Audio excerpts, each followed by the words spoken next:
Welcome again, everyone, to this Eastern European special interest group meeting.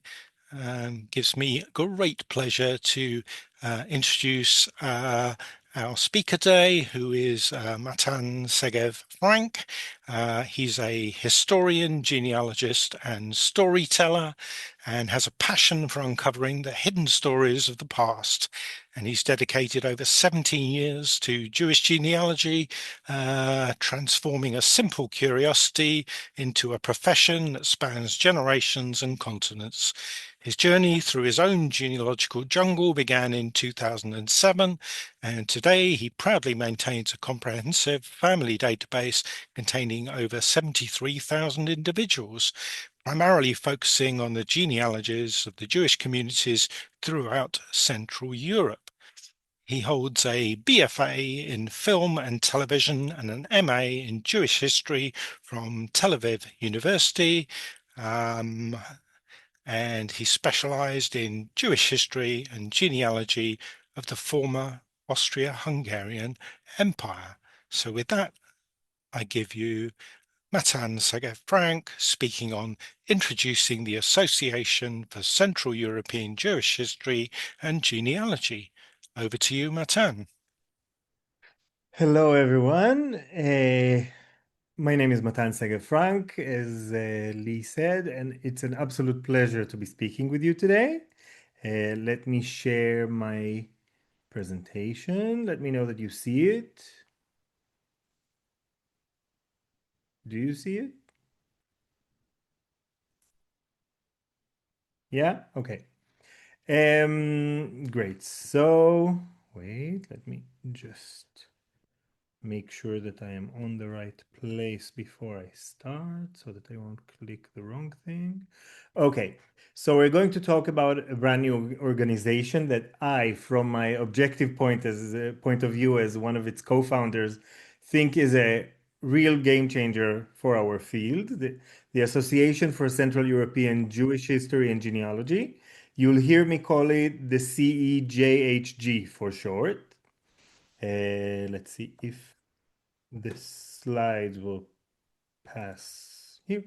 Um, so our goal is bridging the gap between genealogy and history research, which speaks directly to the incredible work that all of you, us, do every single day.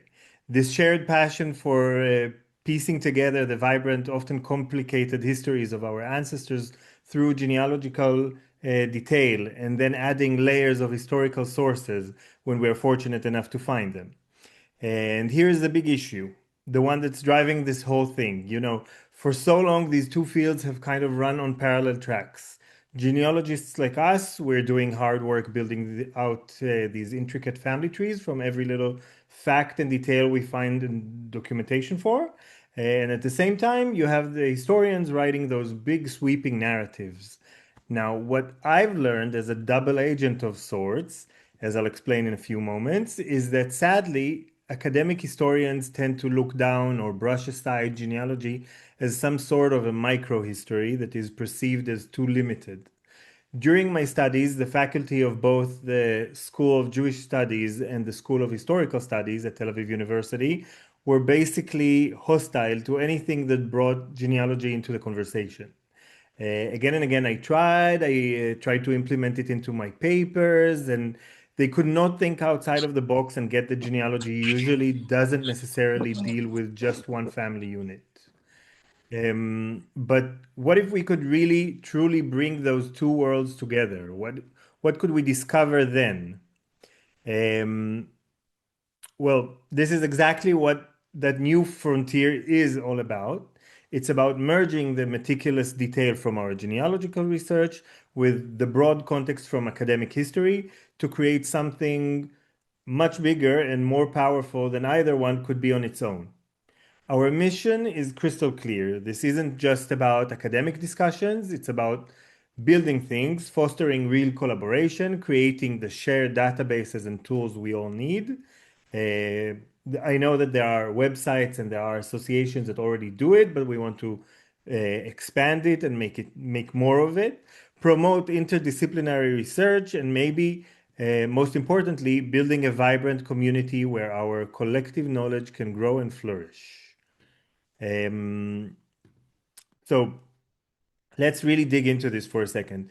The painstaking work that we all do, tracing those family lines, hunting down obscure documents, mapping out who married whom, that's not just a hobby, it's crucial data. It adds this incredible texture and context to history. And while we chose to start with the Central European Jewish history, this step is basically needed all over the world because when you think about it, following computerization, digitation, and with the introduction of AI, genealogical databases could and should be the big data sets that would allow historical research to be more precise than ever before and to show and examine the effects of large scale changes on everyday people and their everyday lives. It can literally redraw the map of social networks, expose hidden migration patterns, and uncover economic ties that can completely change how we understand huge historical events. One second. Okay, so to give this powerful data a home, to formalize this collaboration, and really make it happen, a new organization was created. And let me properly introduce the JHG. We officially established this organization in September 2025, and its focus is really specific. It's all about the lands of the former Habsburg Empire, Austria-Hungary, and the states that came after it, from the Ukraine to Poland, parts of Poland to the Czech Republic, Slovakia, Hungary, Austria, Romania, Croatia, some of Serbia, everything. It's designed to be a place where academics, professional researchers, and passionate family historians like us can all come together under one roof. So any organization is only as strong as the people leading it. So let's meet the founding team because, frankly, it is an absolute powerhouse of expertise from both sides of this equation, the genealogy world and the history world. So, first we have our chairperson, Randy Schoenberg. Many of you might know him from the famous Woman in Gold case. Yeah, the one where Ryan Reynolds played him in the movie. Randy is a descendant of most of Central Europe. Besides the US, he is a citizen of Austria, the Czech Republic, and Hungary.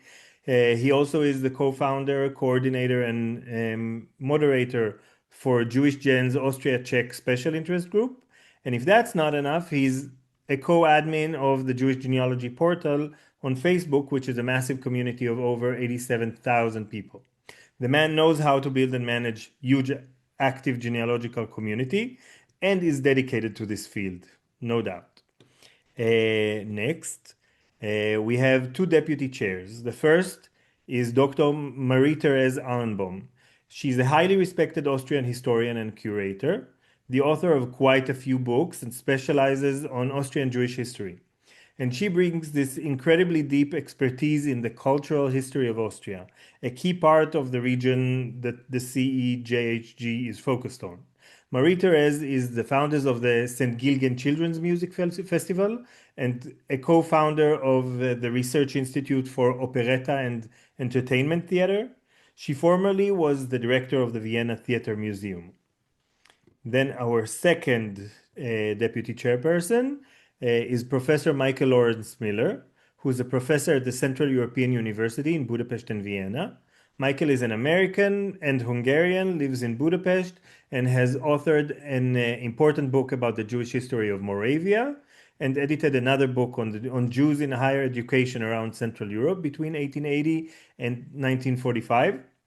This is so important because Michael provides that crucial link to a major academic institution, making sure all the work is grounded in solid, rigorous historical research. Our treasurer, Georg Augush, Marie-Therese's husband also, is a man of many qualities.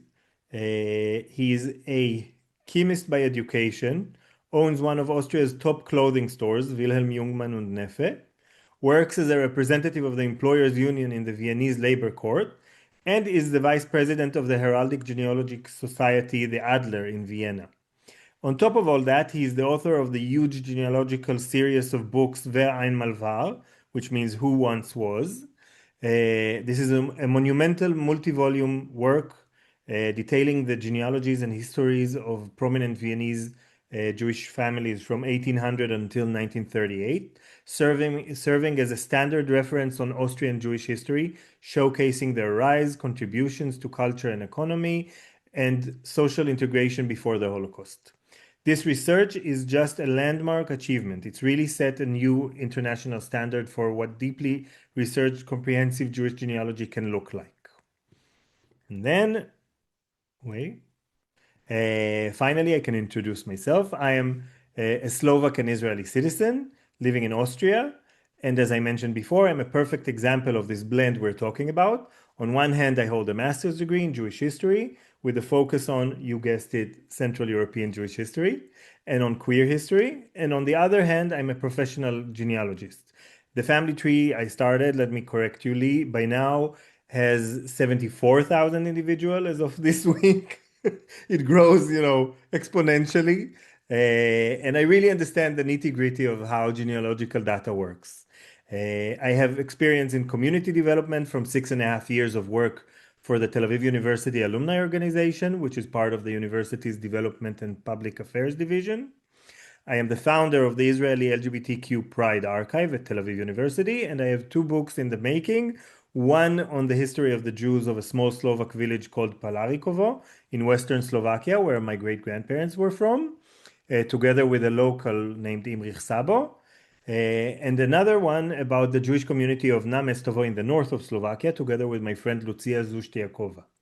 And a third on the queer history of Jerusalem, of all places, which will take longer to complete, as I went away from Israel for like 3 years ago. So, next slide. One second. So with that incredible dream team in place, we decided to hit the ground running. One day after receiving the confirmation of our establishment, we announced our very first event, an inaugural conference in Vienna, and released a call for paper for it. And the theme is Parallel Past, Shared Past, just perfectly captures the whole goal. Gladly, we got over, the response was absolutely astonishing. For a brand new organization's first conference, first anything, we received over 100 paper submissions. That's just wow. It blew away all our expectations, and it proves that there is this huge untapped hunger for exactly this kind of work. We actually, we were prepared to getting not a lot of submissions and being happy with whatever we got, and eventually we got 3 times what we needed, and it became such a challenge to choose which ones to pick. But currently the program is almost finalized, and it's super interesting. The conference topics themselves really show this new synergy in action. You've got everything from local histories of small towns, rabbinic dynasties, social and business history, to migration studies and citizenship, and crucially, a big focus on how to combine the 2 methods to do our work better. It's the perfect mix. And it's not just academics who are interested. The community is already starting to form. Even before the membership system was fully up and running, 68 people from 13 different countries have already joined. And yes, that absolutely includes members from right here in the UK. And I also saw one of them joining us. And actually today, a 69th person joined also. And I saw that he is also a member of yours. So we already have some kind of a parallel audience. So you can feel that this momentum is building, right? Besides the conference, we want to start developing databases as projects, either our own projects or in collaboration with other organizations around Central Europe or anywhere in the world to utilize our members' skills and help develop new databases. Anything from Jewish soldiers in the Napoleonic Wars through identifying gravestones written in Hebrew in the cemeteries and document the cemeteries, to transcription of sources that weren't done by Jewish Gen already, from the pest conscription to the pardon tax in Prague, the Jewish records of Topolchany, Lohovec, Zelice, and Shala in Slovakia, a Jewish registry book from Hungary, which were rescued by myself with a group of activists and friends that were transferred to the National Library of Israel and digitized, but people don't know to look for them. So for all of these projects, we need volunteers. And that brings us to the most important part of this whole conversation, how you can get involved and become part of this exciting new community. Because the CEJHG has two really clear ways to join us. There's full membership, which is for people who want to be really active. You get to vote, hold office, contribute your skills to our projects, whether by transcription, digitation, computer skills, or any skills you would like to offer. Then there's associate memberships, which is perfect for those who have limited time or want to support but not participate too much. You get to support the mission and get access to the databases as they will develop. And the annual fee is both very reasonable, 50 euros for both types of membership. So joining couldn't be easier. It's a really simple three-step process. You fill out the form online on our website. The board takes a look at it, and once you're approved, you just pay the annual fee, and we made it super accessible for everyone. Um, Now, look, maybe membership isn't the right fit for you at this exact moment, and that is totally okay. There is another incredibly important way you can help. The association is looking for funding to make sure it's stable for the long haul. So, if you happen to know any people or foundations who are passionate about this field, making that connection would be an absolutely invaluable contribution to us. So, here's the bottom line. A new and I think vital platform has been created. It's the one that truly values your skills as genealogists and sees them as essential to historical discovery. The question isn't if these fields will work together anymore, it's how we're going to do it. And this is your invitation to take part and help shape the future of our field. So, wait. With this, I created my presentation also as a PDF, and I would gladly share it with all of you guys. I will do it in the chat room in a minute, and we can start with questions. If anybody has a question, then I'm here, and I'm happy to answer anything. Okay, thank you very much, Mattan. Could I ask you to stop sharing?